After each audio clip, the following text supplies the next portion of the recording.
Welcome to the European Parliamentary Research Service podcast on the EU-China Comprehensive Agreement on Investment. As the world's second largest economy and with an ever-expanding domestic market, including a growing wealthy middle class and a taste for high-quality products with foreign labels, China is an opportunity European businesses and investors cannot afford to ignore. But it's a difficult market to access and not a very fair nor transparent one. So what is the EU doing to achieve a real level playing field for EU investors in China? Stay with us. The EU and China are strategic markets for each other, trading on average over €1 billion a day. The EU offers Chinese and other foreign investors access to this market under the same conditions as European companies, but this openness doesn't work both ways. No, it doesn't. China's market is known as one of the most restrictive and closed in the world. Foreign investors are not allowed to access some strategic sectors, and European companies operating in China do not benefit from the same levels of transparency and fair competition as those enjoyed by Chinese companies in the EU market.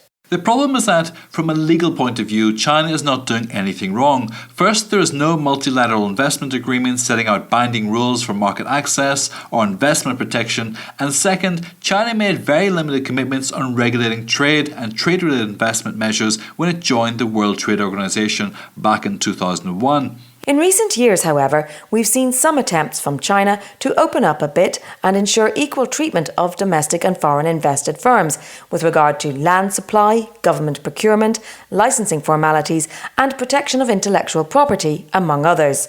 But only time will tell whether these changes are real or purely cosmetic. So the lack of a level playing field for EU companies in China as compared to Chinese firms in the EU has become a major bone of contention in EU-China relations.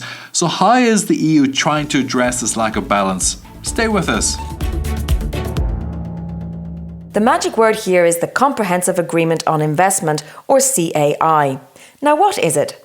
The CAI is a new legal framework being negotiated by the EU and China since 2014 that would replace 25 outdated bilateral investment treaties that were concluded between China and EU member states before the EU gained competence for most investment issues. With this new agreement, the EU seeks to create new investment opportunities for European companies by opening China's market and obtaining commitments from China that it would ensure non-discriminatory treatment of EU firms in China. So basically, it's about ending an unfair situation. That's right, and in 2016 the two sides agreed on the scope of the future agreement, laying down that it would go beyond a traditional investment protection agreement to also cover market access for investment and include provisions on issues such as sustainable development and dispute resolution. So how are the two sides negotiating? Well, it's difficult to know because such sensitive negotiations are obviously kept under wraps.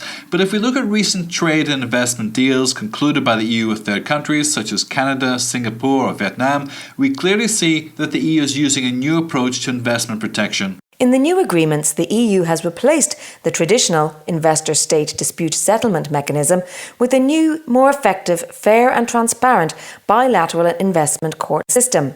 And it still aims at establishing a permanent multilateral investment court. And because trade and investment policy is not just about interests but also about values, it has included ambitious environmental, climate and labour provisions in recent trade and investment deals in order to safeguard the European social and regulatory model. Now, in relation to the investment agreement with China, the EU is negotiating hard to provide European investors with more legal certainty, better protection and reduced barriers to investing in China. The EU also wants to increase bilateral investment flows to unlock untapped potential. China's negotiating practices have constantly evolved over the conclusion of close to 130 bilateral investment treaties with third countries. But as concerns the investment agreement with the EU, its objectives are also clear: maintain full access to the European market it already enjoys and obtain an EU-wide protection for its investments as well as more legal certainty. So how are the negotiations moving on? Stay with us. Well, considering that the first round of talks took place in 2014, we can't really say we're moving at great speed, although recently there have been some breakthroughs. At the latest EU-China Virtual Summit in September 2020, EU leaders welcomed the progress made on areas such as rules regulating the behaviour of state-owned enterprises, on forced technology transfer and on transparency rules for subsidies. But EU leaders also emphasised that more work was urgently needed on the issues of rebalancing market access and on sustainable development, key issues for the European Parliament too, together with binding commitments to international labour and environmental standards. At the 2019 EU-China Summit, leaders committed to concluding the CAI talks in 2020, but lack of engagement at the highest political level on the Chinese side has raised doubts as to whether a real breakthrough can be reached in time. With China more focused on navigating the uncertainties of its relation with the United States than securing an investment deal with the EU. You're listening to the European Parliamentary Research Service podcast.